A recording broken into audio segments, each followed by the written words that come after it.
ನಾನು ಅಪ್ಪಣ್ಣು ಕಮಲಮ್ಮನ ಮಕ್ಕಳಲ್ಲಿ 4ನೇವಳು. ನಾನು ಹುಟ್ಟಿದ 2 ತಿಂಗಳು ಕತ್ಲೆ ಕೋಣಲ್ಲೇ ಇದ್ದೆ. ಒಂದಿನ ನಮ್ಮಜ್ಜಿ ಮಗು ಎತ್ಕೊಂಡು ಅಂಗಳದ ಹಂಚೆ ಕೂತ್ಕೊಂಡು, ಅಯ್ಯೋ ಮಗು ಬೆಳೆದಿಂಗಳಾಗಿದೆ, ನಾನು ನೋಡೇ ಇರಲಿಲ್ಲ ಅಂತ ಮುದ್ದು ಮಾಡೋದ್ರಂತೆ. ಆಗ ಹೊರಗೆ ಬಂದೆ. ಆವತ್ತಿಂದ ಹೊರಗೆ ಬಂದಿದ್ದು. ನಾವು ಚಿಕ್ಕವರಾಗಿದ್ದಾಗ ಅಜ್ಜಿ ತುಂಬ ಹಚ್ಕೊಂಡಿದ್ದು. ಅತ್ತೆ ಅತ್ತೆ ಅಂತ ಅವ್ರ ಜೊತೆಗೆ ಅವ್ರು ಸಿನಿಮಾಕ್ಕೆ ಹೋಗೋರು, ಅವ್ರ ಜೊತೆ ಸಿನಿಮಾಕ್ಕೆ ಹೋಗೋದು. ಅಜ್ಜಿ ಅಂದರೆ ಯಾರು? ಅಪ್ಪಣ್ಣ ತಾಯಿ. ನಮ್ಮ ಅಪ್ಪಣ್ಣ ತಾಯಿ ನರಸಮ್ಮ ಅಂತ ಹೆಸರು ಅವರು. ನಾವು ಅವ್ರನ್ನ ಅತ್ತೆ ಅತ್ತೆ ಅಂತಲೇ ಕರಿತಾ ಇದ್ನು. ಅಜ್ಜಿ ಅಜ್ಜಿ ಅಂತ ರಾತ್ರಿ ಹೊತ್ತು ಅವ್ರ ಪಕ್ಕ ಮಲ್ಕೊಳಕ್ಕೆ ನಾವೆಲ್ಲ ಜಗಳ ಆಡೋವು. ಸರಿ, ನಾನು ಚಿಕ್ಕವಳಾಗಿದ್ದಾಗ ನನ್ನ ಸ್ಕೂಲಿಗೆ ಇದು ಪಾಠಕ್ಕೆ ಕಳಿಸೋರು, ಕೆಸತ್ತೂರು ಮೇಷ್ಟ್ರು ಅಂತ. ಇನ್ನು ಪ್ರೈಮರಿ ಸ್ಕೂಲಲ್ಲೇ ನಾನು ಹೋಗಲ್ಲ ಅಂತ ಗಲಾಟೆ ಮಾಡಿದ್ರೆ, ಅಮ್ಮ ಹೇಳೋಳು, ನೋಡು ಅವ್ರಿಗೆ ದುಡ್ಡು ಬೇಕು, ಆದರೆ ಹಾಗೆ ಇಸ್ಕೊಳ್ಳಲ್ಲ, ಅದಕ್ಕೋಸ್ಕರ ನಿನ್ನ ಪಾಠಕ್ಕೆ ಕಳಿಸಿ ಅವ್ರಿಗೆ ದುಡ್ಡು ಕೊಡ್ತಿದ್ದೀವಿ ಅಂತ. ಆಮೇಲೆ ನಾನು ಹೋಗುವೆ. ಅವ್ರು ನನ್ನನ್ನು ನಾಗರಮರಿ ಅಂತ ಹೇಳಿ ಕರೆಯೋರು. ಬೆಳ್ಳಿ ಇಟ್ಕೊಂಡು ಎಲ್ಲ ಅಂಗಡಿಗೆ ಎಲ್ಲ ಅಂಗಡಿಗೂ ಕರ್ಕೊಂಡು ಹೋಗೋರು. ಆಮೇಲೆ ನನ್ನ ಸುಂದ್ರದ್ದು ಅಷ್ಟು ಗೊತ್ತಿಲ್ಲ. ಆಮೇಲೆ ವಿಮಲಾ ಅಂತೂ ವಿಮ್ಲಿಗೆ ಚಿಕ್ಕ ವಯಸ್ಸಿಂದ ಅಡುಗೆ ತುಂಬ ಇಷ್ಟ. ಯಾವಾಗಲೂ ಅಮ್ಮನ ಜೊತೆ ಅಡುಗೆ ಮನೆಗೆ ಹೋಗೋದು, ಅಜ್ಜಿಗೆ ಕೆಲಸ ಮಾಡಿಕೊಡೋದು ಮಾಡೋಳು.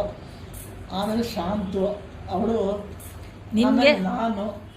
ನಾನು ನನಗೆ ಕತೆ ಪುಸ್ತಕ ತುಂಬ ಇಷ್ಟ. ಯಾವಾಗಲೂ ಕತೆ ಪುಸ್ತಕ ಓದೋದು, ಪಗಡೆ ಆಡೋದು, ಅಲಂಕಾರ ಮಾಡ್ಕೊಂಡು ಓಡಾಡ್ತಿದ್ದೆ ಅಷ್ಟೇ. ಅಪ್ಪಣ್ಣು ತಾತಂಗೆ ಏನೇನು ಇಷ್ಟ? ಅಪ್ಪ. ಆಮೇಲೆ ಶಾಂತು ಬೋಲ್ಡ್ ಆಗಿದ್ಲು, ತುಂಬ ಮಾತಾಡ್ಕೊಂಡು ಓಡಾಡ್ಕೊಂಡಿದ್ಲು. 5ನೇಳು ಪದ್ಮ ನೋಡಿ ಮೆದುವಾಗಿದ್ಲು, ಆದರೆ ಚೇಷ್ಟೆ ಜಾಸ್ತಿ. ಒಂದಿನ ನಾವೆಲ್ಲ ತಿಂಡಿ ತಿಂತಾ ಕೂತಿದ್ದೀವಿ ಮಧ್ಯಾಹ್ನ 4 ಗಂಟೆ ಹೊತ್ತಿನಲ್ಲಿ. ಇನ್ನು 3 ವರ್ಷದೊಳೋ 4 ವರ್ಷದೊಳೋ ಎದ್ದು ರೂಮೊಳಗೆ ಹೋದ್ಲು. ಎದ್ದು ಹೋಗ್ಬಿಟ್ಟು ವಾಪಸ್ ಬಂದು ಕೂತ್ಕೊಂಡ್ಲು. ಆಮೇಲೆ ಅಮ್ಮ ಎಲ್ಲಿ ಹೋದ್ಲು ಅಂತ ಹೋಗಿ ನೋಡಿದ್ರೆ, ಆವಾಗ ನಾಗರಾಜು ಇನ್ನೂ ಚಿಕ್ಕ ಮಗು ತೊಟ್ಟಲ್ಲಿ ಮಲಗಿಸಿದ್ರು. ಹೋಗಿ ಮಗು ಬಾಯಿಗೆ ಇಷ್ಟೊಂದು ಮೊಸರನ್ನ ಇಟ್ಬಿಟ್ಟು ಬಂದ್ಬಿಟ್ಟಿದ್ದಾಳೆ. ಆಮೇಲೆ ಅಮ್ಮ ಎಲ್ಲ ತೆಗೆದು ಮಾಡಲು. ಆಮೇಲೆ ಬೊಂಬೆ ಹಬ್ಬಕ್ಕೆ ಹುರಿ ಉಂಡೆ ಕಟ್ತಾಯಿದ್ರು ನಮ್ಮ ಅಜ್ಜಿ ಅಮ್ಮ ಎಲ್ಲ. ಅವರು ಉಂಡೆ ಕಟ್ತಾ ಇರೋ ಮೆಲ್ಲಗೆ ಇವಳು ಮ್ಯಾಚ್ ಬಾಕ್ಸ್ ತೊಗೊಂಡು ಹೋಗಿ ಕಡ್ಡಿಗೀರಿ ಹಿಂದ್ಗಡೆ ಹುಲ್ಗುಡ್ಡೆ ಹತ್ರ ಹೋಗಿ ಕಡ್ಡಿಗೀರಿ ಹಚ್ಚಿಬಿಟ್ಟಿದ್ರು. ಆಮೇಲೆ ಪಕ್ಕದ ಮನೆಯವ್ರು ಕೂಗಿ ಎಲ್ಲ ಅವ್ರು ನೋಡ್ತಾರೆ, ಹುಲ್ಗುಡ್ಡೆ ಹತ್ಕೊಂಡು ಉರಿತಾ ಇದೆ. ಅಮ್ಮ ಬೇಗ ಬಾವಿ ನೀರು ಸೇರಿದ್ಲು. ಪಕ್ಕದ ಮನೆಯವರು ಅವರು ಎಲ್ಲ ಸೇರಿ ನೀರು ಹಾಕಿ ಆಡಿಸಿದ್ರು. ನಮ್ಮ ಅಮ್ಮ ಸೀತಮ್ಮ ಅಂತ ಹೆಸರು. ನಮ್ಮ ತಾತನ ಹೆಸರು ರಾಮರಾವ್ ಅಂತ. ನಮ್ಮ ಅಮ್ಮನ ತಾತನ ಹೆಸರು ಕೊಣ್ಣೂರು ರಾಮರಾವ್ ಅಂತ. ಅವ್ರು ಸಖತ್ ಜೋರಾಗಿದ್ದರಂತೆ. ಇವರು ನಮ್ಮ ಅಜ್ಜಿ ಮೊದಲನೇ ಹೆಂಡತಿ ಮಗಳು, ತುಂಬ ದಪ್ಪಕ್ಕಿದ್ರು.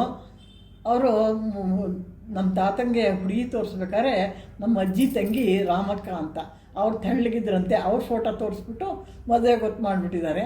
ಮದುವೆ ಆಯಿತು. ಇನ್ನು ಗೌರಿ ಪೂಜೆ ಕೂರಿಸಿದಾಗ ಗಂಡನವ್ರ ಮನೆಯೆಲ್ಲ ನೋಡ್ತಾರೆ, ಹುಡುಗಿ ಇಷ್ಟು ದಪ್ಪ, ಎಲ್ಲರೂ ಸಿಟ್ಟು ಮಾಡ್ಕೊಂಡು ಹೊರಟೋದ್ರಂತೆ.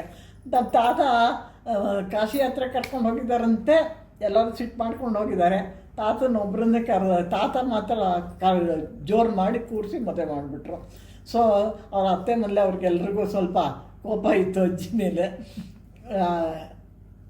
ನಿಮ್ಮ ಅಜ್ಜಿ ಮೇಲಾ? ನಿಮ್ಮ ಅಜ್ಜಿ ತಾತಂದ ಇದು? ಅಮ್ಮನಮ್ಮ. ಹಾಂ, ಅಮ್ಮನಮ್ಮಂದು. Okay okay. ಅಜ್ಜಿ ತಾತನ ಮದುವೆ ಹೆಂಗಾಗಿದ್ದು? ನಿಮ್ಮ ತಂದೆ ತಾಯಿದು? ಆಮೇಲೆ ಅಮ್ಮನ ಮದುವೆ ಮೈಸೂರಲ್ಲಿ 1 ವಾರ ಆಯ್ತಂತೆ. ಸೊ ಶ್ರೀಮಂತರ ಮನೆ ಇದು ಅಂದ್ಬಿಟ್ಟು ಇಷ್ಟು ಗ್ರ್ಯಾಂಡಾಗಿ ಮದುವೆ ಮಾಡಿಕೊಟ್ರಂತೆ. ಆಮೇಲೆ ಬೇಕಾದಷ್ಟು ಉಂಡೆ ಚಕ್ಲಿ ಕೊಟ್ಟಿರೋರಂತೆ. ರೂಮಲ್ಲಿ ಇಟ್ಟಿದ್ರೆ ಪುಟ್ಟಣ್ಣನ ತಮ್ಮ ಅನಂತು ಹೋಗಿ ತಿನ್ನೋರಂತೆ. ಜ್ಞಾಪಿಸ್ಕೊತಾ ಇದ್ರು ಅಪ್ಪಣ್ಣ ಮದುವೆಯಲ್ಲಿ ಎಷ್ಟು ಉಂಡೆ ಚಕ್ಲಿ ಮಾಡಿದ್ರು, ಎಷ್ಟು ಕೊಟ್ಟಿದ್ರು ಅಂತ. ಸರಿ, ನಾನು ಒಂದು ಸತಿ ಸುಂದ್ರ ಮದುವೆಗೆ ನಮ್ಮ ಅಜ್ಜಿ ತಾತ ಬಂದಿದ್ದರು. ಅವ್ರ ಜೊತೆ ಮೈಸೂರಿಗೆ ಹೋಗಿ 1 ತಿಂಗಳು ಇದ್ದು ಬಂದೆ. ನಾನೊಬ್ಬಳೇ ನಮ್ಮ ಅಜ್ಜಿ ಮನೆಗೆ ಹೋಗಿದ್ದಿದ್ದು. ಇನ್ಯಾರು ನಾವು ಅಜ್ಜಿ ತಾತನ ಮನೆಗೆ ಹೋಗೇ ಇರಲಿಲ್ಲ. ನಾನೊಬ್ಬಳೇ. ಅಲ್ಲಿ ನಮ್ಮ ಸೋದರ ಮಾವ ನನ್ನ ಮೈಸೂರಿಗೆ ಕರ್ಕೊಂಡೋಗಿ ಅರಮನೆ ಎಲ್ಲ ತೋರಿಸಿದ್ರು. ಫಸ್ಟ್ ಟೈಮು ನನಗೆಲ್ಲ 1 ಲಕ್ಷ ಸೋಪ್ ಕೊಟ್ಟಿದ್ರು ಸ್ನಾನಕ್ಕೆ ನಮ್ಮ ತಾತ. ನಮಗೆ ಭಾರಿ ಖುಷಿ, ಸೋಪು ಜೋಡಿ ಸ್ನಾನ ಮಾಡೋಕ್ಕೆ. ನಮ್ಮ ಸ್ಕೂಲ್ಗೆ ನಮ್ಮ ಊರು ತುಂಬ ಚೆನ್ನಾಗಿತ್ತು, ತುಂಬ ಕ್ಲೀನಾಗಿತ್ತು. ವೆಂಕಟರಾಮಯ್ಯ ಅಂತ ಅವರು ತುಂಬ ಪ್ರೆಸಿಡೆಂಟ್ ಅವರಯ್ಯ. ಬೆಳಗೋಡು ಅನ್ನೋರು ಒಬ್ಬರು ಬೆಂಗಳೂರಲ್ಲಿ ತುಂಬ ಅನುಕೂಲಸ್ಥ ಶೆಟ್ಟರು. ಅವರು ಹಿರಿಯರು ಯಾರೋ ಕೊಣ್ಣೂರಿನವ್ರಂತೆ. ಅವ್ರನ್ನ ಕೇಳಿ ಇದರಲ್ಲಿ ಕಾಲೇಜು ಹೈಸ್ಕೂಲ್ ಎಲ್ಲ ಅವ್ರ ಹತ್ರ ದುಡ್ಡು ವಸೂಲು ಮಾಡಿ ಶುರು ಮಾಡಿದ್ರು. ಶಾಂತು ಹುಟ್ಟಿದಾಗ ಅವರೇ ಕೊಣ್ಣೂರಿಗೆ ಹಾಸ್ಪಿಟ್ಲಿಗೆ ಬಂದಿದ್ದು. ಹೊರಗಾದಾಗ ಹೊಳೆಲೇ ಸ್ನಾನ ಮಾಡಬೇಕು. ಬೆಳಗಿನ ಜಾವಕ್ಕೆ ಎದ್ದು ಹೋಗೋಳು. ನಾವು ಬಟ್ಟೆ ಗಂಟಿಟ್ಕೊಂಡು ಅವಳ ಹಿಂದೆ ಹೋಗೋವು. ಮೆಟ್ಲ ಮೇಲೆ ಕಣ್ಣು ಮುಚ್ಕೊಂಡು ಕೂತಿರೋವು. ಅಮ್ಮ ಸ್ನಾನ ಮಾಡ್ಕೊಂಡು ಬಂದು ಅವಲಕ್ಕಿ ಮೊಸರು ತಿನ್ನೋಕೆ ಕೊಡೋರು. ತಿಂದ್ಬಿಟ್ಟು ಕಣ್ಣು ಮುಚ್ಕೊಂಡು ಬರೋವು. ಅಲ್ಲಿ ಮಂಗಳಗೌರಿ ಪೂಜೆಯನ್ನು ಮಾಡೋರು. ಮದುವೆ ಆದ ಹೊಸದಾಗಿ ಮದುವೆ ಆದವರು. ಅದು 1 ತಿಂಗಳು ಪೂಜೆ ಮಾಡಾದ್ಮೇಲೆ ಅದನ್ನ ನೀರಲ್ಲಿ ಬಿಡಕ್ಕೆ ಇದಕ್ಕೆ ಹೋಗೋವು, ಹೊಳೆಗೆ ಹೋಗೋರು. ಆವಾಗ ಹುಳಿಯನ್ನ ಮೊಸರನ್ನ ಮಾಡಿಕೊಡೋರು. ದೊಡ್ಡಮ್ಮ ಅಂತ ಒಬ್ರು ಇದ್ದರು, ಛಾಯಾಪತಿ ಅಪ್ಪಣ್ಣ ಸೋದ್ರ ಮಾವನ ಹೆಂಡತಿ. ಅವ್ರ ಜೊತೆ ನಮ್ಮನ್ನೆಲ್ಲ ಕಳಿಸೋರು. ಅವರು ಎಲ್ಲ ಪೂಜೆ ಮಾಡಿ ಹೊಳೆ ಕಲ್ಲುಗಳನ್ನೆಲ್ಲ ತೊಳೆದು ಕಲ್ಲು ಮೇಲೆ ನಮ್ಮ ಹುಡುಗರನ್ನ ಮೊಸರನ್ನ ಹಾಕೋರು. ನಾವು ತಿಂದ್ಬಿಟ್ಟು ಬಿಟ್ಬಿಟ್ಟು ಮನೆಗೆ ಬರೋವು. ಸರಿ, ನಾವು ಬಾಂಬೆ ಬಿಟ್ಟು ಮೈಸೂರಿಗೆ ಬಂದು ಫ್ಯಾಕ್ಟ್ರಿ ಶುರು ಮಾಡಿದ್ನು. ಫ್ಯಾಕ್ಟ್ರಿ ಇನಾಗ್ರೇಷನ್ಗೆ ಅಮ್ಮ ಅಪ್ಪಣ್ಣು ಇಬ್ಬರು ಬಂದಿದ್ದರು. ಸರಿ, ಆವಾಗ ಆಗಾಗೆ ಬರ್ತಾ ಇರೋರು. ಅವ್ರಿಗೆ ಹುಷಾರು ತಪ್ಪಿದಾಗ ಒಂದು ಸತಿ ನಾಗರಾಜದು ಫಸ್ಟು ಇದು ದೀಪಾವಳಿ. ನಾಗರಾಜುಗೆ ಮದುವೆ ಗೊತ್ತಾದ್ದು ಮೈಸೂರಲ್ಲಿಯ ಸುಂದರ ಮನೆಗೆ ಶಾರದನ್ನು ಕರ್ಕೊಂಡು ಬಂದಿದ್ದರು. ನೋಡಿ ಗೊತ್ತಾಯಿತು ಮದುವೆ ಎಲ್ಲ. ನಾಗರಾಜುಗೆ ಕೆಲಸ ಸಿಕ್ಕಿ 1 ತಿಂಗಳು ನಮ್ಮಲ್ಲಿ ಒಂದು ತಿಂಗಳು ಏನೋ ಇದ್ದೆ, ಒಂದು ವರ್ಷ ನಮ್ಮಲ್ಲಿದ್ದ. ಸರಿ, ಮದುವೆ ಗೊತ್ತಾಯಿತು. ಆಗಾಗ ಅಮ್ಮ ಅವರು ಬರೋರು. ನಾಗರಾಜು ಫಸ್ಟ್ ದೀಪಾವಳಿಗೆ ಹೋದಾಗ ಅಪ್ಪನಿಗೆ ಅಮ್ಮ ವಿಂಬ್ಲನ್ ಮನೆಗೆ ಹೋಗಿದ್ಲು ಮೈಥಾನ್ಗೆ. ಅಪ್ಪನಿಗೆ ಬೆಳಗ್ಗೆ ಪ್ರಸನ್ನ ಇವರು ಹೋಗಿ ಡಾಕ್ಟ್ರ್ ಹತ್ರ ತೋರಿಸ್ಕೊಂಡು ಎಲ್ಲ ಚೆಕ್ ಮಾಡಿಸ್ಕೊಂಡು ಬಂದರು. ಆಮೇಲೆ ನಾಗರಾಜು ಇವರು ಮಕ್ಕಳನ್ನ ಕರ್ಕೊಂಡು ಇದು ಕೊಡೋದು ಏನಪ್ಪ ಎಕ್ಸಿಬಿಷನ್ಗೆಲ್ಲ ಕರ್ಕೊಂಡು ಹೊರಟೋದ್ರು. ಅಪ್ಪನಿಗೆ ಏನು ಏದುಸ್ರು ಬೆವರ್ತಾ ಇದ್ದಾರೆ, ಆಗ್ತಾಯಿಲ್ಲ. ಮಂಚದಿಂದ ಕೆಳಗೆ ಮಲಗಿಸು ಅಂತಂದ್ಬಿಟ್ಟು ಮಂಚದಿಂದ ಕೆಳಗೆ ಮಲಗಿಬಿಟ್ಟು ನನಗೆ ನೀರು ಕುಡಿಸು ಅಂಥೇಳಿ ನನ್ನ ಕೈಲಿ ನೀರು ಕುಡಿಸ್ಕೊಂಡ್ರು. ಅವಾಗ ರಮೇಶದ್ದು ಫಸ್ಟು ದೀಪಾವಳಿ. ಅವ್ರ ಮನೆಯವರು ಎಲ್ಲ ಹೋಗಿದ್ದರು. ಆದರೂ ನನಗೆ ಬಂದಿದ್ದಾರೋ ಏನೋ ಅಂತ ಅನುಮಾನವಾಗಿ ಫೋನ್ ಮಾಡಿ ಸಾತು ಎತ್ಕೊಂಡ್ರು. ಹೀಗೆ ಅಪ್ಪನಿಗೆ ಇದೇ ಆಗ್ತಿಲ್ಲ, ಇನ್ನೇನು ಉಸಿರಾಡೋಕ್ಕಾಗ್ತಿಲ್ಲ ಅಂತ ಹೇಳಿ ಅತ್ತೆ. ಅವ್ರು ತಕ್ಷಣ ಮನೆ ಎದುರುಗಡೆ ಡಾಕ್ಟ್ರನ್ನ ಕರ್ಕೊಂಡು ಕಾರಲ್ಲಿ ಬಂದರು. ತಕ್ಷಣ ಅದೇ ಡಾಕ್ಟ್ರ್ ನೋಡಿಬಿಟ್ಟು ಅದೇ ಕಾರಲ್ಲಿ ಕೂರಿಸ್ಕೊಂಡು ಹಾಸ್ಪಿಟ್ಲಿಗೆ ಸೇರಿಸಿ ಆಕ್ಸಿಜನ್ ಕೊಟ್ಟರು. ಸರಿ ಹೋಯ್ತು. ಅಂತೂ ನನ್ನನ್ನು ಬದುಕಿಸ್ಕೊಂಡು ಬಿಟ್ಟಿಯಲ್ಲ ಅಂತಂದರು ಅಪ್ಪಣ್ಣು. ಹಾಗಾಗಿ ಬರ್ತಾ ಇರೋರು. ಚೆನ್ನಾಗಿತ್ತು. ಅವಾಗ ನಾಗರಾಜು ಮದುವೆ ಆದಮೇಲೆ ನಾಗರಾಜು ಇಲ್ಲೇ ಇಟ್ಕೊಂಡಿದ್ದ. ಆವಾಗ ನಾವು ವಿದ್ಯಾರಣ್ಯಪುರಕ್ಕೆ ನಮ್ಮ ಮಕ್ಕಳು ನಾವು ಎಲ್ಲ ಹೋಗ್ತಾಯಿದ್ವು. ಅವರು ಅಮ್ಮನೂ ಬರ್ತಾಯಿದ್ಲು. ಅಪ್ಪಣ್ಣು ಅಮ್ಮನ್ನ ಬನ್ನಿ ಹೋಗಿ ಅಂತಲೇ ಕರೀತಾ ಇದ್ದಿದ್ದು. ಅವರಿಬ್ಬರು ಮಾತಾಡೋದೇ ನಾವು ನೋಡಿರಲಿಲ್ಲ. ಏನಿದ್ರು ಹಾಲು ಕರಿಯುವಾಗ ಅಪ್ಪಣ್ಣು ಹಸು ಹಿಡ್ಕೊಂಡಿರೋರು, ಅಮ್ಮ ಹಾಲು ಕರೀತಾ ಅವರಿಬ್ಬರ ಮಾತು ಏನು ಮಾತಾಡಬೇಕು ಆಗ ಮಾತಾಡ್ಕೊಳ್ಳೋರು ಅಷ್ಟೇಯ. ಆಮೇಲೆ ನಾವು ನೋಡೇ ಇರಲಿಲ್ಲ. ನಮ್ಮದು ತೊಟ್ಟಿ ಮನೆ, ದೊಡ್ಡ ತೊಟ್ಟಿ, ಅಂಗಳ, ಹಸು ಕಟ್ಟೋ ಜಾಗ ಇತ್ತು. ಅಲ್ಲಿಂದ ಒಳಗೆ ಹೋದರೆ ಮಲಗೋ ಮನೆ. ನಾವೆಲ್ಲ ಲೈನಾಗಿ ಮಲ್ಕೊಳ್ಳೋವು. ಅಲ್ಲಿ 6 ಕಲ್ಲಿನ ಕಂಬಗಳಿತ್ತು. ಅದಕ್ಕೆ ರೆಕ್ಕೆ ಥರ ಇತ್ತು. ಅದಕ್ಕೆ ದಾರಂದ್ರ ಅನ್ನೋರು. ಅಲ್ಲಿ ಮಧ್ಯ ಒಂದು ಇದು ಪುಟ್ಟ ಗೂಡು ಗಣಪತಿ ಇತ್ತು. ಅಲ್ಲಿಂದ ಒಳಗೆ ಹೋದರೆ ಊಟದ ಮನೆ. ಅಲ್ಲಿ ಡಿಸೈನ್ ಇರೋ ಬಾಗಿಲುಗಳು, ಒಂದು ಡಿಸೈನ್ ಇರೋ ಬಾಗಿಲಿತ್ತು. ದೇವಸ್ಥಾನದ ಬಾಗಿಲು ಥರ ಅದನ್ನು ಯಾರಿಗೂ ಹಾಕೋಕ್ಕಾಗ್ತಿರ್ಲಿಲ್ಲ. ಅಮ್ಮ ಒಬ್ಬಳೇ ಎತ್ತು ಹಾಕೋರು. ಆ ಹೊಸ್ಲು ಒಳ್ಳೆ ಸ್ಟೂಲ್ ಮೇಲೆ ಕೂತ್ಕೊಂಡು ಹಾಕಿರೋದು. ಅಲ್ಲಿಂದ ಒಳಗೆ ಹೋದರೆ ಊಟದ ಮನೆ, ದೊಡ್ಡ ಊಟದ ಮನೆ, ಅಡುಗೆ ಮನೆಯೇ ಒಂದು ಸ್ಟೋರ್ ರೂಮು. ಆ ದೊಡ್ಡ ಮನೆಗೆಲ್ಲ 2 ರೂಮು. ಒಂದು ಬಾಣಂತಿ ರೂಮು, ಇನ್ನೊಂದು ನಮ್ಮದು ಚಿಕ್ಕದು ಬಟ್ಟೆ ಹಾಕೊಳ್ಳೋಕ್ಕೆ ಅದೊಂದು ಗಳು ಕಟ್ಟಿರೋರು, ಅದ್ರ ಮೇಲೆ ಬಟ್ಟೆ ಎಲ್ಲ ಹಾಕಿರೋವು, ಒಂದು ಪೆಟಾರಿ ಇತ್ತು, ಅದರಲ್ಲಿ ಎಲ್ಲ ಬಟ್ಟೆ ತುಂಬಿಕೊಳ್ಳೋದು. ನಾವೆಲ್ಲ ಲೈನಿಗೆ ಮಲ್ಕೊಳ್ಳೋವು ಅಲ್ಲಿ. ನಮ್ಮ ಅಜ್ಜಿ ಅತ್ತೆಯನ್ನು ಅವ್ರ ಪಕ್ಕ ದಿನ ನಾವೆಲ್ಲ ಗಲಾಟೆ, ನಾನು ಮಲ್ಕೋತೀನಿ ಅವ್ರ ಜೊತೆ ಅಂತ. ಅವ್ರು ಸಂಜೆ ಹೊತ್ತು ಆ ಹೊಸ್ಟಲ್ ಮೇಲೆ ಕುತ್ಕೊಂಡು ಫಲಾರ ಮಾಡೋರು, ರೊಟ್ಟಿ ಉಪ್ಪಿಟ್ಟು ಏನೋ ತಿನ್ನೋರು. ನಂಗೊಂಚೂರು ಕೊಡು ಅವ್ರದ್ದು ಹೋಗ್ರೆ ಅನ್ನೋರು, ಬಿಡ್ತಿರ್ಲಿಲ್ಲ. ಎಲ್ಲ ಸುತ್ತ ಹೋಗಿ ಅವ್ರು ಗೋಳಿಕೊಳ್ಳೋವು. ಅವ್ರಿಗೆ ತುಂಬ ಪಿಕ್ಚರ್ ಇಷ್ಟ, ಸೊಂಟ ಹೋಗಿರೋದು, ಹಾಗೆ ಪಿಕ್ಚರ್ಗೆ ಹೋಗೋರು. ನಾವು ಅವ್ರ ಜೊತೆ ಪಿಕ್ಚರ್ಗೆ ಹೋಗೋದು. ಅಲ್ಲಿ ಹೋಗಿ ನಾನಂತೂ ಅವಾಗೆಲ್ಲ ಭಕ್ತ ಕುಂಬಾರ ಆ ಥರ ಇದ್ರ ಪಿಕ್ಚರ್ ಬರೋದು, ಅದು ನೋಡು ಅಳುವೆ. ಅಕ್ಕಪಕ್ಕದವರೆಲ್ಲ ಬೈಯೋರು, ಆ ಮಗನ ನಿಲ್ಲಿಸಿ ಅಳೋದು ಅಂತ. ನಾನೇನಾದರೂ ನಿಲ್ಲಿಸ್ತಿರ್ಲಿಲ್ಲ. ಇನ್ನೊಂದಿನ ಕರ್ಕೊಂಡೋಗಲ್ಲ ಅನ್ನೋರು, ಮಾರನೇ ದಿನ ಪುನಃ ಅತ್ತೆ ಅಳಲ್ಲ ಅಂತ ಹೇಳ್ಬಿಟ್ಟು ಅವ್ರ ಜೊತೆ ಹೋಗುವೆ. ಅವ್ರಿಗೆ ಪಿಕ್ಚರು ಅಷ್ಟು ಇಷ್ಟ. ದೊಡ್ಡ ಮನೆ ಇತ್ತು, ನಾವೆಲ್ಲ ಲೈನ್ ಊಟಕ್ಕೆ ಕುತ್ಕೊಳ್ಳೋದು. ನಾಗರಾಜು ಚಿಕ್ಕವನಲ್ಲ, ಅವನು ಹಿಂದ್ಗಡೆ ಮೆಟ್ಲ ಹತ್ರ ತಿಂಡಿಗೆ ಕೂತ್ಕೊಳ್ಳೋನು. ಅಮ್ಮನ ಇನ್ನೊಂದು ಹಾಕು ಅಂತ ರೊಟ್ಟಿ ದೋಸೆ ಹಾಕ್ಕೊಂಡು ಮುರಿದು ಹಿಂದ್ಗಡೆ ಎಸೆಯೋನು ಮೆಟ್ಲ ಮೇಲೆ. ಅವನು ತಿಂಡಿ ಕೂತ್ಕೊಂಡ್ರೆ ಮೆಟ್ಲ ಮೇಲೆ ಕಾಗೆ ನಾಯಿ ಎಲ್ಲ ಕಾಯ್ತಾ ಇರೋವು. ಎಲ್ಲ ದಿನ ಮುರಿದು ಹಾಕೋನು. ಅಲ್ಲಿಂದ ಮುಂದಕ್ಕೆ ನಮ್ಮೂರು ತುಂಬ ಕ್ಲೀನ್ ಆಗಿತ್ತು. ನಮ್ಮ ಮನೆಯಿಂದ ಬದಲದ ಕಡೆ ಹೋದರೆ ಕುಂಬಾರ ಬೀದಿ ಉದ್ದಕ್ಕೆ ಲೈನ್ಗೆ ಒಂದು 5-6 ಇತ್ತು. ಅವರು ಮಡಿಕೆ ಮಾಡ್ತಾ ಇರೋರು. ಮಣ್ಣೆತ್ತಿನ ಅಮಾವಾಸ್ಯೆ ಅಂತ ಬರುತ್ತೆ, ಅವಾಗ ಬಸವಣ್ಣನ ಮಾಡ್ಕೊಡೋರು 2 ಪುಟ್ಟು. ಅದನ್ನ ನಾವು ಮನೆಗೆ ತಗೊಂಡ್ಬರೋವು. ಅವತ್ತು ಅದಕ್ಕೆ ಚಕ್ಲಿ ಕೊಡ್ಬೇಳೆ ಹಾರ ಹಾಕಿ ಪೂಜೆ ಮಾಡಿ ಆಮೇಲೆ ಜಮೀನಿನ ಕೆಲಸ ಶುರು ಮಾಡಬೇಕು ಶಾಸ್ತ್ರ. ಸಂಜೆ ಹೊತ್ತು ನಮ್ಗೆ ಆಟಕ್ಕೆ ಓಡೋರು. ಅಲ್ಲಿಂದ ಕೆಳಗೆ ಹೋದರೆ ಮಗ್ಗದ ಬೀದಿ, ಎಷ್ಟು ಒಳ್ಳೊಳ್ಳೆ ಸೀರೆಗಳನ್ನೆಲ್ಲ ಇದು ಮಾಡೋರು, ಬೆಂಗಳೂರಿಗೆ ಕಳಿಸೋರು. ಶೆಟ್ರು ಬೀದಿ ಅಂತಿತ್ತು. ಪೇಟೆ ಕೋಟೆಯಲ್ಲಿ 2ರಲ್ಲೂ ಬ್ರಾಹ್ಮಣರು. ಪೇಟೆಯಲ್ಲೆಲ್ಲ ಸ್ವಲ್ಪ ಶ್ರೀಮಂತರು, ಕೋಟೆಯಲ್ಲೆಲ್ಲ ಪುರೋಹಿತರುಗಳು, ಅವರು ಎಲ್ಲ ಬ್ರಾಹ್ಮಣರಿದ್ರು. ದೇವಸ್ಥಾನ ಇತ್ತು, 3 ಈಶ್ವರನ ದೇವಸ್ಥಾನ, ಒಂದು ಇದು ಕೊಳಲ್ ಗೋಪಾಲಕೃಷ್ಣ. ಅದಕ್ಕೆ ವರ್ಷಕ್ಕೊಂದ್ಸತಿ ರಥೋತ್ಸವ ಆಗೋದು. ಆವಾಗಲೇ ಫುಲ್ ಫ್ಯಾಮಿಲಿ, ಅಪ್ಪಣ್ಣು ಅಮ್ಮ ಜೊತೆಲಿ ದೇವಸ್ಥಾನಕ್ಕೆ ಹೋಗೋರು, ಅವ್ರ ಜೊತೆನೂ ನಾವು ದೇವಸ್ಥಾನಕ್ಕೆ ಹೋಗೋವು. ಕಾರ್ತಿಕ್ ಮಾಸದಲ್ಲಿ ದೇವ್ರ ಉತ್ಸವ ಬಂದಾಗ ದೀಪ, ಅಡಿಕೆ ಸಿಪ್ಪೆಲಿ ಅಡಿಕೆನ ಸಿಪ್ಪೆ ಕಟ್ ಮಾಡಿದಿರ್ತಲ್ಲ ಅರ್ಧರ್ಧ, ಅದಕ್ಕೆ ಬತ್ತಿ ಹಾಕಿ ಎಣ್ಣೆ ಹಾಕಿ ದೀಪ ಹಚ್ಚೋದು. ದೊಡ್ಡ ತಟ್ಟೆಲಿ ಅಮ್ಮ ಬೆಳಗ್ಗೆಯಿಂದಲೇ ಎಣ್ಣೆ ಬತ್ತಿ ಹಾಕಿ ಇಡೋರು. ಫುಟ್ಪಾತ್ ಇರೋದು, ಕಲ್ಲಿನ ಫುಟ್ಪಾತು. ಈ ಸರ್ಕಲಿಂದ ಕೊನೆಯವರೆಗೂ ಊರಿನವ್ರು ಎಲ್ಲರೂ ದೀಪ ಹಚ್ಚೋರು. ನಾವು ಎಣ್ಣೆ ಹಾಕೋದು ದೀಪ ಹಚ್ಚೋದು, ಎಣ್ಣೆ ಹಾಕೋದು ದೀಪ ಹಚ್ಚೋದು. ದೇವರು ಇದು ದೀಪೋತ್ಸವ ಎಷ್ಟು ಚೆನ್ನಾಗಿರೋದು ಅಂದರೆ ಜಗಮಿಗಿಸ್ತಾ ಇರೋದು ಬೀದಿ ಎಲ್ಲ ಹಾಗಿರೋದು. ನಾವು ಮನೆಗೆ ಕಾಯಿ ಬರೋದು, ಅಟ್ಟ ಹತ್ಬೇಕಾದ್ರೆ ನಾವು ಏಣಿ ಹತ್ತಲೇ ಇರಲಿಲ್ಲ, ಬಾಗಿಲ ಮೇಲೆ ಹತ್ತಿ ಅಟ್ಟಕ್ಕೆ ಹತ್ಬಿಡೋವು. ಕಾಯಿನ ತೆಗೆದು ಕೈಯಿಂದ ಮೇಲೆ ಕೆಳಗಿಂದಲೇ ಕೈಯಲ್ಲಿ ಅಟ್ಟಕ್ಕೆ ಹಾಕ್ಬಿಡೋವು, ಎಸಿಬಿಡೋವು. ಕೊಬ್ಬರಿ ಆದಮೇಲೆ ಕೆಳಗೆ ತರೋರು. ಅಮ್ಮ ಎಲ್ಲೂ ಹೊರಗೆ ಹೋಗ್ತಾ ಇರಲಿಲ್ಲ. ಅವರು ಅಮ್ಮ ಶ್ರೀಮಂತರ ಮಗಳು ಹುಟ್ಟಿದ್ದು, ಮೈಸೂರಲ್ಲಿ ಹುಟ್ಟಿದ್ದು ಶ್ರೀಮಂತರ ಮಗಳು. ಆ ಕಾಲದಲ್ಲಿ ಅವ್ರ ತಂದೆ ಮನೇಲಿ ಕಾರಿತ್ತು, ಅಡುಗೆಯವ್ರು ಇದ್ರು, ದೊಡ್ಡ ಬಂಗ್ಲೋ, ವಾಚ್ಮನ್ ಇದ್ದ.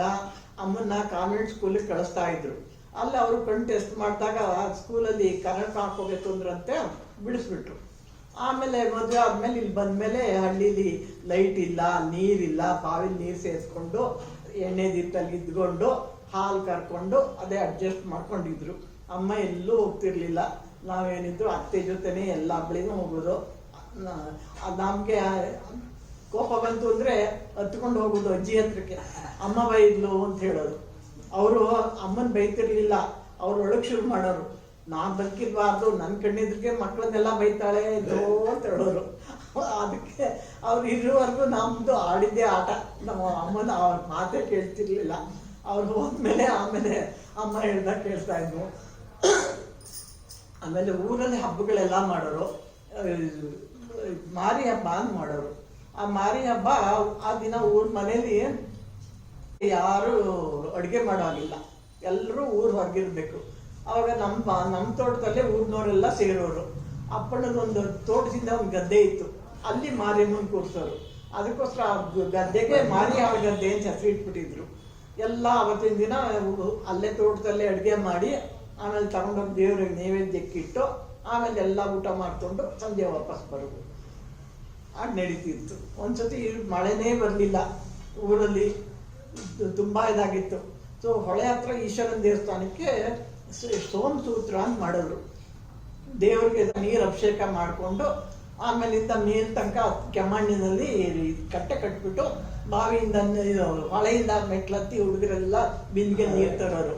ನೀರು ತಂದು ಅದು ಮುಳುಗು ತನಕ ಇದು ಮಾಡಿ ಅದಾಗೋ ತನಕ ಅವರು ಇದು ಹೇಳೋರು, ಚಮಕ ರುದ್ರ ಚಮಕ ಹೇಳ್ತಲೇ ಇರೋರು.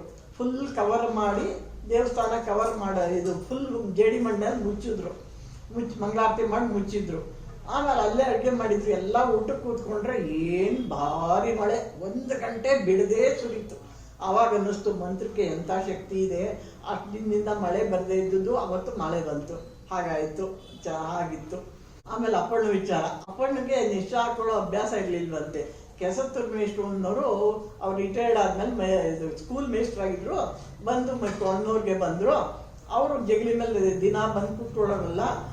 ಶಾನ್ಭೋಗ್ರೆ ನಮ್ಮ ಸ್ನೇಹ ಉಳ್ಕೋಬೇಕಾದ್ರೆ ನೀವು ನಿಶಾ ಕಲಿಬೇಕು ಅಂತ. ಅಪ್ಪಣ್ಣ ಬೇಡ ಅಂದ್ರೆ ಬಿಡದೆ ಬಲವಂತ ಮಾಡಿ ಅದು ಹಾಕೊಳ್ಳೋಕೆ ಅಭ್ಯಾಸ ಶುರು ಮಾಡಿದ್ಮೇಲೆ ಅಪ್ಪಣ್ಣಿಗೆ 1 ವಾರ ಕೆಮ್ಮು, ನೆಗಡಿ, ಜ್ವರ, ತಲೆನೋವು ಎಲ್ಲ ಬರ್ತಂತೆ. ಅಂತೂ ಅವ್ರು ಬಿಡದಲ್ಲೇ ಅಭ್ಯಾಸ ಮಾಡಿಸೋದ್ರಂತೆ. ಆಗಲಿಂದ ಇದು ನಿಶಾ ಹಾಕೊಳ್ಳೋ ಅಭ್ಯಾಸ ಶುರುವಾಯಿತು. ಅಪ್ಪಣ್ಣ ತಂದೆ ನಿಶಾ ಹಾಕೋತಿರ್ಲಿಲ್ವಂತೆ, ಅಪ್ಪಣ್ಣ ಮಾತ್ರ. ನನಗೂ ಚಿಕ್ಕ ವಯಸ್ಸಲ್ಲಿ ಬೇಗ ನೆಗಡಿ ಆಗೋದು. ನಾನು 1-2 ದಿನ ನಿಶಾ ಹಾಕೊಂಡು ನೋಡಿದ್ದೆ. ಆಮೇಲೆ ಅಪ್ಪಣ್ಣು ತುಂಬಾ ಇದು ಊರಿನವ್ರ ಕೈಲಿ ಯಾರನ್ನೂ ಒಬ್ಬರನ್ನು ಬೈತಿರ್ಲಿಲ್ಲ, ಮಾಡ್ತಿರ್ಲಿಲ್ಲ. ಎಲ್ಲರ ಕೈಲೂ ಇದ್ರು. ಊರಿಗೆ ಇದು ಕ್ಯಾಂಪ್ ನಡೀತು. ಡಾಕ್ಟರ್ ಮೋದಿ ಬಂದಿದ್ರು. ಆಗ 1 ವಾರ ಅಪ್ಪಣ್ಣು ಅಲ್ಲೇ ಆ ಕ್ಯಾಂಪಲ್ಲೇ ಇದ್ಬಿಟ್ರು. ಕೊನೆಯ ದಿನ ಮೋದಿ ಹೇಳಿದಂತೆ, ಆ ಮನುಷ್ಯನ ಕರೀರಿ, ನಾ ಯಾವಾಗ ಇದಕ್ಕೆ ಹೋದ್ರು ಅವರ ಪೇಷಂಟ್ಗಳನ್ನ ಕೈ ಹಿಡ್ಕೊಂಡು ಬಾತ್ರೂಮ್ ಕರ್ಕೊಂಡು ಹೋಗೋರು ಮಾಡೋರು, ಆ ಮನುಷ್ಯನ ಕರೀರಿ ಅಂತ ಅಪ್ಪಣ್ಣನ ಹೊಗಳಿದ್ರಂತೆ. ಹಾಗೆ ಅಪ್ಪಣ್ಣ ಇದು ಮಾಡ್ದಲೇ ಯಾರ ಕೈಲೂ ಏನು ಹೇಳ್ಕೊಳ್ದಲೇ ಮಾಡೋರು.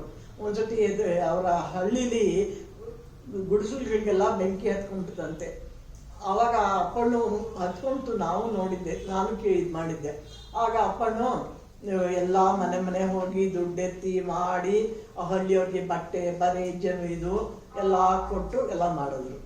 ಆಮೇಲೆ ನಮ್ಮೂರಲ್ಲಿ ದೊಡ್ಡ ಬಟ್ಟ ಚಿಕ್ಕ ಬಟ್ಟ ಅಂತಿದ್ರು. ದೊಡ್ಡ ಬಟ್ಟ ಜೋರು, ಚಿಕ್ಕ ಬಟ್ಟ ತುಂಬಾ ಮಿದಗಳು. ಅವ್ರ ತಂದೆ ಸಾಯಕ್ಕೆ ಮುಂಚೆ ಅವರ ಅಣ್ಣ ತಮ್ಮಂದ್ರಿಗೆ ಜಮೀನು ಭಾಗ ಮಾಡಿಕೊಟ್ಟಾಗ ಚಿಕ್ಕವನ ಆಸ್ತಿನ ಅಪ್ಪಣ್ಣ ಹೆಸರಿಗೆ ಮಾಡಿದ್ರಂತೆ. ನೋಡು, ನೀನು ಇಟ್ಕೋ, ಇಲ್ಲದಿದ್ರೆ ಅಣ್ಣ ಅವನ ಕೈಲಿ ಎಲ್ಲ ಕಿತ್ಕೊಂಡ್ಬಿಡ್ತಾನೆ, ಅವನಿಗೆ ಒಂದು ಸ್ವಲ್ಪ ಬುದ್ಧಿ ಇದಾದ್ಮೇಲೆ ದೊಡ್ಡವನಾದ್ಮೇಲೆ ಕೊಡು ಅಂತ. ಸೊ ಆ ಚಿಕ್ಕ ಬಟ್ಟೆಗೆ ಮದುವೆ ಆಗಿ ಮಕ್ಕಳಾದ್ಮೇಲೆ ಅಪ್ಪಣ್ಣು ಅವ್ರ ಹೆಸರಿಗೆ ಬರ್ಕೊಟ್ಟಿದ್ದ ಆಸ್ತಿ ಎಲ್ಲ ಅವ್ರಿಗೆ ಟ್ರಾನ್ಸ್ಫರ್ ಮಾಡಿಕೊಟ್ರಂತೆ. ಆಗ ಸ್ಕೂಲಲ್ಲಿ ಟೀಚರ್ಗಳಿಗೆ ಸಂಬಳ 2 ತಿಂಗಳು 3 ತಿಂಗಳು ಒಂದ್ಸತಿ ಕೊಡೋರು. ಪಾಪ ಅವರು ಸಂಜೆ ಹೊತ್ತು ಬರೋರು, ಬಂದು ಅಪ್ಪಣ್ಣನ ಕೇಳೋರು. ಅಪ್ಪಣ್ಣ ಅವ್ರಿಗೆ ಬ್ಯಾಗ್ ಬತ್ತಿ ಅಕ್ಕಿ ಒಂದಿಷ್ಟು ದುಡ್ಡು ಎಲ್ಲ ಕೊಡೋರು. ಆಮೇಲೆ ಬೆಳ್ಳಿಗೆ ನೆಶಿ ಡಬ್ಬಿ ಇಟ್ಕೊಂಡಿರೋರು ಅಪ್ಪಣ್ಣು. ಅಜ್ಜಿ ಹೇಳ್ತಿದ್ರು, ನಿಮ್ಮ ಅಪ್ಪಣ್ಣು ಚಿಕ್ಕ ವಯಸ್ಸಲ್ಲಿ ಮದುವೆ ಟೈಮಲ್ಲಿ ಬೆಳ್ಳಿಗಿದ್ರು, ಇಷ್ಟುದಾಗ ಕೂರ್ಲಿತ್ತು ಅಂತ. ನಾನು ಕೀಟ್ಲೆ ಮಾಡಿದ್ವಿ, ಅಪ್ಪಣ್ಣು ನಿಮ್ಗೆ ಜಡೆ ಇತ್ತಂತೆ, ಕೂರ್ಲಿತ್ತಂತೆ, ಗಂಟು ಹಾಕೊಳ್ಳಾರಂತೆ ಅಂತ. ಕೋಪ ಬಂದ್ಬಿಡೋರು. ಯಾರು ಹೇಳಿದ್ರು ನಿಮ್ಮಮ್ಮ ಹೇಳಲ್ಲ ಅನ್ನೋರು. ಇಲ್ಲ ಅಜ್ಜಿ ಹೇಳಿದ್ರು ಅಂದರೆ ಸುಮ್ಮನಾಗೋರು. ಅವರು ಹೀಗೆ ಯಾರಿಗೂ ಏನು ತೋರಿಸ್ಕೊತಿರ್ಲಿಲ್ಲ. ಅವ್ರಿಗೆ ದುಡ್ಡಿನ ವ್ಯಾಮೋಹನೇ ಇರಲಿಲ್ಲ.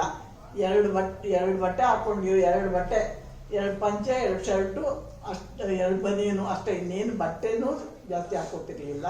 ದುಡ್ಡು ಅಷ್ಟೇ. ಯಾರು ಮಂಚದ ಮೇಲೆ ಕೂತ್ಕೊಂಡು ಯಾರು ದುಡ್ಡು ತಂದು ಕೊಟ್ರೆ ನಮ್ಮನ್ನು ಕರೆಯೋರು, ಈ ದುಡ್ಡು ಒಳಗಿಡ್ರಿ ಅಂತ. ಅವಾಗ 1,000 ರೂಪಾಯಿ ನೋಟ್ ಬರೋದು. ನಾನು ಖುಷಿಯಾಗಿ ನೋಟನ್ನು ಎಣಿಸಿ ಒಳಗಿಡುವೆ. ಆಮೇಲೆ ಊರಲ್ಲಿ ಲೈಟ್ ಇರಲಿಲ್ಲ. ಒಂದು ಸಿಮೆಂಟ್ ಟಿನ್ ದಬ್ಬಾಕಿ ಅದ್ರ ಮೇಲೆ ಒಂದು ಗುಡ್ಡಿ ದೀಪ ಇಟ್ಕೊಂಡು ಸುತ್ತ ಎಲ್ಲ ನಾವು ಕೂತ್ಕೊಂಡು ಓದವು. ಆವಾಗ ಇದು ಕೃಷ್ಣಮೂರ್ತಿ ಅಂತ ಒಬ್ಬ ಹುಡುಗ, ಅವ್ನು ನಮ್ಮಲ್ಲೇ ಇದ್ದ. ಪೆಟ್ಟಿಗೆ ಇಟ್ಕೊಂಡು ಅವ್ನ ಕಾಲು ಇದಾಗಿತ್ತು, ಒಂದು ಕಾಲು ಮುರಿದೋಗಿ ಅಳ್ಳಾಡ್ತಿತ್ತು. ಅವ್ನು ನಮ್ಮನೇಲೆ ತೊಟ್ಟಿಲೇ ಉಳ್ಕೊಂಬಿಟ್ಟು ನಾವು ಎಲ್ಲ ರೌಂಡ್ ಕುತ್ಕೊಂಡು ಹೋದವು. ಅವನನ್ನು ನಾವೆಲ್ಲ ಕುಂಟಾಪತಿ ಕರೆಯುವು. ಅವನ ಅಪ್ಪಣ್ಣ ಅದನ್ನ ಮಾವಯ್ಯ ಸಂಕೇತಿ ಮಾವಯ್ಯ ಅನ್ನೋನು. ಅಪ್ಪಣ್ಣ ನಿಂಗೆ ಯಾವ ಹೆಣ್ಣು ಕೊಡ್ಲೋ ನನ್ನ ಮಾವಯ್ಯ ಅಂತೀಯಲ್ಲ ಅಂತ ಹಾಸ್ಯ ಮಾಡೋರು. ಸುಮಾರು ಹುಡುಗರು ವಾರಕ್ಕೆ ಊಟಕ್ಕೆ ಬರೋರು. ಅವರು ಯಾರ್ದೋ ಮನೇಲಿ ಇದ್ಕೊಂಡು ಒಂದೊಂದು ದಿನ ಒಬ್ಬೊಬ್ರ ಮನೇಲಿ ವಾರದ ಊಟ ಮಾಡಿಕೊಂಡು ಊಟಕ್ಕೆ ಬರೋದು. ರಾವಣ ನಾನು ಕೂತ್ಕೊಂಡು ಪಾಠ ಹೇಳ್ಕೊಡೋನು. ಅವನು 2 ಕುರುಡು ಇದು ತಿರುಕನ ಕನಸು ಕುರುಡನೊಬ್ಬ ಇದು ಎರಡಕ್ಕೂ ಅರ್ಥ ಎಲ್ಲ ಹೇಳ್ಕೊಡೋನು. ಕೂತ್ಕೊಂಡು ಪಾಠ ಎಲ್ಲ ಹೇಳ್ಕೊಡೋದು. ಒಂದ್ಸತಿ ಕೊನೆ ವರ್ಷ ಎಕ್ಸಿಬಿಷನ್ ಆದಾಗ ನಾವೆಲ್ಲ ಮೈಸೂರಿಗೆ ಹೋಗಿದ್ವಿ. ಅವಾಗ ಅವ್ರದ್ದು ಮೆಡಿಕಲ್ ಇದ್ರದ್ದು, ಅವ ಮೆಡಿಕಲ್ ಓದ್ತಾ ಇದ್ದ. ಮೆಡಿಕಲ್ ಇದ್ರದ್ದು ಎಕ್ಸಿಬಿಷನ್ ಇತ್ತು. ಸುತ್ತ ಫುಲ್ ನಮ್ಮನ್ನೆಲ್ಲ ಕರ್ಕೊಂಡೋಗಿ ಎಲ್ಲ ತೋರಿಸ್ತಾ. ಅವ್ನ ಫ್ರೆಂಡ್ ಒಬ್ಬ ಹುಡುಗರು ಅವ್ರಿಗೇನು ಗೊತ್ತಾಗುತ್ತೇನಂತ, ಇಲ್ಲ ಗೊತ್ತಾಗದೆ ಏನು ಅಂತ ಇದು ಕಿಡ್ನಿ ಲಿವರು ಅಂದ್ಕೊಂಡು ಎಲ್ಲ ನಮ್ಗೆ ವರ್ಣನೆ ಮಾಡಿಬಿಟ್ಟು ಎಲ್ಲ ತೋರಿಸ್ತಾ. ನನಗೆ ಸೈನಸ್ ಟ್ರಬಲ್ ಇತ್ತು. ಅದಕ್ಕೆ ಪುಟ್ಟಣ್ಣನ ಜೊತೆ ಹೋಗಿದ್ದೆ. ರಾಮಣ್ಣನೇ ಕರ್ಕೊಂಡೋಗಿ KR ಹಾಸ್ಪಿಟ್ಲಲ್ಲಿ ಡಾಕ್ಟ್ರಿಗೆ ತೋರಿಸಿ ಸರಿ ಒಂದು ಚಿಕ್ಕ ಆಪ್ರೇಷನ್ ಆಯಿತು. ಆಮೇಲೆ ಪುಟ್ಟಣ್ಣನ ಜೊತೆ ಮನೆಗೆ ಹೋದೆ. ರಾಮಣ್ಣ ಕರ್ಕೊಂಡೋಗಿ ಮಾಡಿಸಿದ್ದ. ಸೊ ನಾ ಊರಲ್ಲಿ ಇದು ನಡೆಯೋದು. ಹುಡುಗರೆಲ್ಲ ರಾಮೋತ್ಸವ ಮಾಡೋರು. ಎಲ್ಲ ಭಜನೆ ಮಾಡಿಕೊಂಡು ಫೋಟೋ ಒಬ್ರು ಇಟ್ಕೊಂಡು ತಾಳ ಹಾಕ್ಕೊಂಡು ಇನ್ನೊಬ್ಬರು ಒಂದರಲ್ಲಿ ಮನೆಗೆ ಹೋಗಿ ಅಕ್ಕಿ ಎಣ್ಣೆ ಕೈ ದುಡ್ಡು ಎಲ್ಲ ಇದು ಮಾಡೋರು. ನಾಗರಾಜು ಅವ್ರ ಜೊತೆ ಎಲ್ಲ ಹೋಗೋನು. ಆ ಹುಡುಗ ಅವನಿಗೆ ಫೋಟೋ ಇಟ್ಕೋಬೇಕು ಅಂತ ಆಸೆ. ದೊಡ್ಡ ಹುಡುಗರು ಯಾರು ಫೋಟೋ ಕೊಡ್ತಿರ್ಲಿಲ್ಲ. ಅವ್ರನ್ನ ಅಕ್ಕಿಸ್ಕೊಂಬಾಗ ಅಂತ ಕಳಿಸ್ಬಿಡೋರು. ನಾವು ನಮ್ಮನೆ ಜಗಲಿ ಮೇಲೆ ನಿಂತ್ಕೊಂಡು ಅವ್ರಿಗೆ ಹೇಳೋದು, ಕೊಡೋ ನಾಗರಾಜು ಸ್ವಲ್ಪ ಹೊತ್ತು ಕೊಡೋ ಅಂತ. ಆವಾಗ ಅವರು ಫೋಟೋ ಕೊಡೋರು. ನಮ್ಮ ಮನೆಗೆ ದಾಟ ತನಕ ಕೊಟ್ಟಿರೋರು. ಹೋದ ತಕ್ಷಣ ಅವರು ಮುಂದಕ್ಕೆ ಅವ್ರು ಇಟ್ಬಿಸ್ಕೊಂಡ್ಬಿಡೋರು. ಕಿತ್ಲೆ ಹಣ್ಣು ಕಾಲದಲ್ಲಿ ಹಸಿ ಕಿತ್ಲೆ ಹಸಿರು ಬಣ್ಣದ ಕಿತ್ಲೆ ಹಣ್ಣು ತಂದು ಅಟ್ಟದ ಮೇಲೆ ಹಾಕಿರೋರು. ಕೆಂಬರುತ್ತೆ ತಿನ್ಬೇಡಿ ಅನ್ನೋರು. ನಾನು ಶಾಂತು ಅಲ್ಲೊಂದು ಪುಟ್ಟ ಅಟ್ಟದ ಮೇಲೆ ಒಂದು ಪುಟ್ಟ ಕಿಟಕಿ ಇತ್ತು. ಒಬ್ಬರ ಮೇಲೆ ಹತ್ತಿ ಇನ್ನೊಬ್ರು ಕಿಟಕಿಲ್ಲ ಕೆಳಗೆ ನಿಂತ್ಕೊಳ್ಳೋದು. ಕಿಟಕಿಯಿಂದ ಕಿತ್ಲೆ ಹಣ್ಣು ಕೆಳಗೆಸ್ತು. ಇಬ್ರು ತಿನ್ಕೊಂಡು ಸ್ವಲ್ಪ ಹೊತ್ತು ಆದ್ಮೇಲೆ ಮನೆಗೆ ಬರೋವು. ಏನು ವಾಸನೆ ಕಿತ್ಲೆ ಹಣ್ಣು ಅಂದರೆ, ಓ ಕಿತ್ಲೆ ಹಣ್ಣು ತಿಂದಿದ್ದೀರಾ ಅಂತ ಬೈಸ್ಕೊಳ್ಳೋವು. ಆಮೇಲೆ ನಮ್ಮ ಮದುವೆ ಆದಮೇಲೆ ಅಪ್ಪಣ್ಣು ಅಮ್ಮ ಸಯಾನಲ್ಲಿದ್ದಾಗ ಇದ್ನು ಅಲ್ಲಿಗೆ ಬಂದಿದ್ರು. ಅವಾಗ ಅಪ್ಪಣ್ಣು ಅರೆಮಿಲ್ ಕಾಲೋನಿ ನೋಡಬೇಕು ಅಂದರು. ಕರ್ಕೊಂಡೋಗಿದ್ರು. ಬೆಳಗಿನ ಸಂಜೆವರೆಗೆಲ್ಲ ಸುತ್ತಾಡಿ ನೋಡಿದ್ರು. ಅದು ಹಸು ಹೇಗೆ ಸಾಕ್ತಾರೆ, ಹಾಲು ಹೇಗೆ ಕರೀತಾರೆ, ಹುಲ್ಲುಗಳೇನು ಬೆಳೆಸ್ತಾರೆ. ಅವ್ರಿಗೆ ಭಾರಿ ಖುಷಿ ಆಯಿತು ಅದು ನೋಡಿ. ಅಲ್ಲಿ ನಾಗರಾಜ್ ಇವ್ರಿಗೆ ಒಂದು ರೆಡಿಮೇಡ್ ಶರ್ಟು ಸಿಂಥೆಟಿಕ್ ಇದ್ರು. ಅಯ್ಯೋ ಫ್ರಂಟ್ ಓಪನ್ ಇದೆ, ನಾ ಹಾಕೊಳ್ಳಲ್ಲ ಅಂದರು. ಇವ್ರು ಬಿಡ್ಲಿಲ್ಲ. ಬಲವಂತದಲ್ಲಿ ಚೆನ್ನಾಗಿ ಕಾಣುತ್ತೆ ಹಾಕ್ಕೊಳ್ಳಿ ಅಂತ ಹಾಕಿ ಅಭ್ಯಾಸ ಮಾಡಿಸಿದ್ರು. ಆಮೇಲೆ ಅದಾದಮೇಲೆ ಎಲ್ಲರೂ ಅವ್ರಿಗೆ ರೆಡಿಮೇಡ್ ಶರ್ಟ್ಗಳು ತಂದು ಕೊಟ್ಟರು. ಇವರೇ ಫಸ್ಟ್ ಅವ್ರಿಗೆ ರೆಡಿಮೇಡ್ ಶರ್ಟ್ ಕೊಟ್ಟಿದ್ದು. ಆಮೇಲಿಂದ ನಾವು ಶಾಲೆಯಲ್ಲಿದ್ದಾಗ ಅವಾಗ ಒಂದು ಪದ್ಮ, ನಾವು ಮೈಸೂರಿಂದ ಪದ್ಮ ಬಂದಿದ್ದು ನನ್ನ ಜೊತೆ ನಮ್ಮ ಮನೆಗೆ. ಸ್ವಲ್ಪ ದಿನ ಪದ್ಮ ಇದ್ಲು. ಆಮೇಲೆ ಕರ್ಕೊಂಡು ಹೋಗಿ ಅಪ್ಪಣ್ಣು ಬಂದಿದ್ದ. ಅಮ್ಮ ಶಾಂತು ಮನೆಗೆ ಹೋಗಿದ್ದವಳು ನಮ್ಮ ಮನೆಗೆ ಬಂದಳು. ನಮ್ಮ ಮನೆಗೆ ಬಂದು ವಾಪಸ್ ಒಬ್ಬಳೇ ಶಾಂತು ಜೊತೆ ಹೋಗಿ ಬಂದಿದ್ಲು. ಆಮೇಲೆ ನಮ್ಮ ಮನೆಗೆ ಬಂದು ವಾಪಸ್ ಹೊರಡ್ಬೇಕಾದ್ರೆ ಅವ್ರಿಗೆ ರಿಸರ್ವೇಷನ್ ಮಾಡಿಸಿ ಪೂನಾದಲ್ಲಿ ಅವರ ಟ್ರೈನ್ ಚೇಂಜ್ ಮಾಡಬೇಕಾಗಿತ್ತು. ಬೊಂಬಾಯಿಂದ ಪೂನಾಗೆ ಹೋದ್ನು. ಇನ್ನೇನು ಅಲ್ಲಿ ಇದು ಮಾಡಿ ಟ್ರೈನ್ ಲೇಟಾಗಿ ಟ್ರೈನ್ ಹೊರಟು ನಿಂತಿತ್ತು. ಅವಾಗ ತಕ್ಷಣ ಅಲ್ಲೊಂದು ಇದಿತ್ತು, ಕೋಚು. ಪೋರ್ಟರು ಮಂಡಿ ಇದು ಮಾಡ್ಕೊಂಡು ನಿಂತ್ಕೊಂಡ. ಅವನ ಮಂಡಿಯಿಂದ ಅಮ್ಮನ ಹತ್ತಿಸಿ ಅವಾಗ ಕಿಟಕಿಗೆ ಬಾರ್ ಇರ್ತಿರ್ಲಿಲ್ಲ. ಕಿಟಕಿಯಿಂದ ಅಮ್ಮನ ಒಳಗೆ ಇದು ಮಾಡಿ ಸಾಮಾನೆಲ್ಲ ಒಳಗೆ ಹಾಕಿ, ಯಾರನ್ನಾರು ಕೇಳೋ ಇವ್ರು ಬಂದರೆ ರಿಸರ್ವೇಷನ್ ಕಂಪಾರ್ಟ್ಮೆಂಟ್ ಎಲ್ಲಿದೆ ಅಲ್ಲಿಂದ ಹೋಗಿ ಕೂತ್ಕೊಳ್ಳಿ ಅಂತ ಹೇಳ್ಬಿಟ್ಟು ಇದು ಮಾಡಿದ್ನು. ಅಮ್ಮನ ಭಾಷೆನೂ ಬರಲ್ಲ. ಯಾರೋ ಒಂಚೂರು ಜಾಗ ಕೊಟ್ರಂತೆ 2 ದಿನ ಕೂತ್ಕೊಳ್ಳೇನೆ ಕೂತಿದ್ದಾಳೆ. ನಾನು ಚಪಾತಿ ಪಲ್ಯ ಮಾಡಿಕೊಟ್ಟಿದ್ದೆ. ಸ್ನಾನ ಮಾಡಿಲ್ಲ. ಈ ಜನಗಳ ಮಧ್ಯೆ ಏನು ತಿನ್ನೋದು ಅಂತ ಅದು ತಿಂದಿಲ್ಲ.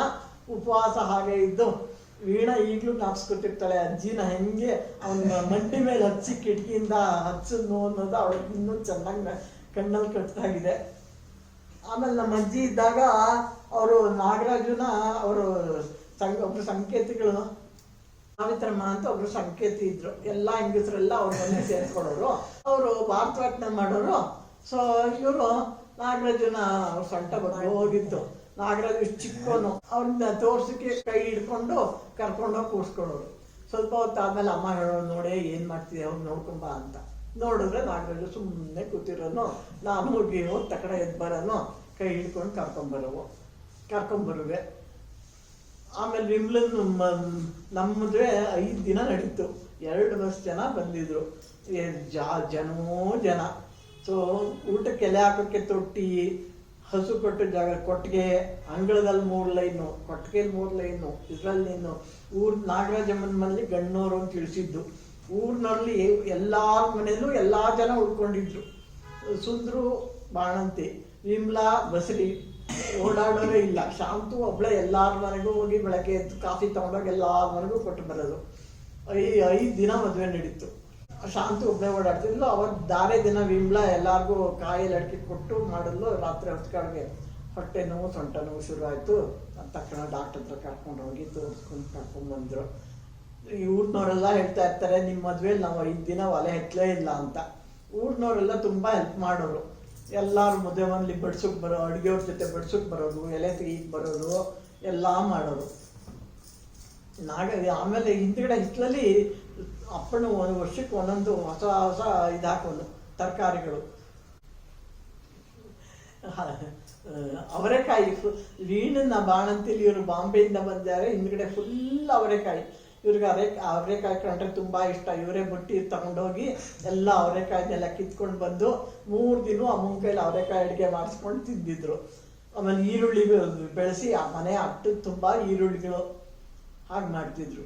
ಆಮೇಲೆ ಅಮ್ಮೊಂದ್ಸತಿ ಅಮ್ಮಂಗೆ ಹುಷಾರಿರಲಿಲ್ಲ. ಅಮ್ಮಂಗೆ ಆಪ್ರೇಷನ್ ಆಗಬೇಕಾಗಿತ್ತು, ಇಂಟೆಸ್ಟೈನ್ದು.